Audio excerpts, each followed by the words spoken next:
पाकिस्तान 'ਚ पंजाबी कॉम्प्रैसां दे सब तो वड्डे नैटवर्क पंजाबी नैशनलिस्ट फोरम वालों जी आयां नूं। एक पश्तून कौम प्रैस ਦੇ ਦਿਮਾਗ 'ਚ ਕੀ ਹੁੰਦਾ ਹੈ?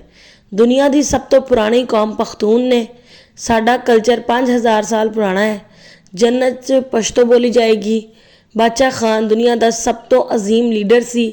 ਸਭ ਤੋਂ ਬਹਾਦਰ ਕੌਮ ਪਠਾਨ ਹੈ। ਅਫਗਾਨਿਸਤਾਨ ਪਸ਼ਤੂਨਾਂ ਦਾ ਅਸਲੀ ਵਤਨ ਹੈ। ਪਿਸ਼ਾਵਰ, ਕੋਇਟਾ, ਕਰਾਚੀ ਤੋਂ ਦਿੱਲੀ ਤੱਕ ਦਾ ਇਲਾਕਾ ਵੀ ਪਠਾਨ ਦਾ ਇਲਾਕਾ ਹੈ। ਪੰਜਾਬ ਨੇ ਸਾਡੇ ਇਲਾਕਿਆਂ 'ਤੇ ਕਬਜ਼ਾ ਕੀਤਾ ਹੋਇਆ ਹੈ। ਪੰਜਾਬੀ ਗੱਦਾਰ ਨੇ ਤੇ ਸਾਡਾ ਹੱਕ ਖਾਂਦੇ ਨੇ। ਪਸ਼ਤੂਨ ਇਲਾਕਿਆਂ 'ਚ ਪੰਜਾਬੀ ਨੂੰ ਕੱਢਣਾ ਚਾਹੀਦਾ ਹੈ। ਪੰਜਾਬ 'ਤੇ ਕਬਜ਼ਾ ਕਰਨਾ ਸਾਡੇ ਬਜ਼ੁਰਗਾਂ ਦੀ ਰਵਾਇਤ ਹੈ। ਪੰਜਾਬੀਆਂ ਨੇ ਹਮੇਸ਼ਾ ਪਖਤੂਨਾਂ ਦੀ ਗੁਲਾਮੀ ਕੀਤੀ ਹੈ। ਪੰਜਾਬੀ ਹੀਰਾ ਮੰਡੀ ਵਾਲੇ ਨੇ। ਪੰਜਾਬੀ ਸਿੱਖਾਂ ਦੀ ਔਲਾਦ ਨੇ। ਪੰਜਾਬੀ ਇੱਕ ਬੁਜ਼ਦਿਲ ਕੌਮ ਹੈ ਜੋ ਦਾਲ ਖਾਂਦੀ ਹੈ ਤੇ ਪਠਾਨ ਹਮੇਸ਼ਾ ਗੋਸ਼ਤ ਖਾਂਦਾ ਹੈ। ਭਾਰਤ ਪਾਕਿਸਤਾਨ ਤੇ ਪਸ਼ਤੂਨਾਂ ਦੇ ਡਰ ਤੋਂ ਹਮਲਾ ਨਹੀਂ ਕਰਦਾ। ਪੰਜਾਬੀ ਮੁਸ਼ਰਿਕ ਜਦ ਕਿ ਪਠਾਨ ਪੱਕਾ ਮੁਸਲਮਾਨ ਹੁੰਦਾ ਹੈ। ਵਾਲੋਰ ਲੈਣਾ ਇਸਲਾਮੀ ਰਵਾਇਤ ਹੈ। ਪਸ਼ਤੂਨ ਕੌਮ ਪ੍ਰੈਸ ਦੇ ਦਿਮਾਗ 'ਚ ਪੰਜਾਬੀ ਤੇ ਪੰਜਾਬ ਦੇ ਬਾਰੇ 'ਚ ਗੰਦਗੀ ਦਾ ਇੱਕ ਪਹਾੜ ਤੇ ਨਫ਼ਰਤ ਦਾ ਇੱਕ ਪੂਰਾ ਅੰਡਰਗਰਾਊਂਡ ਸੀਵਰੇਜ ਸਿਸਟਮ ਹੁੰਦਾ ਹੈ।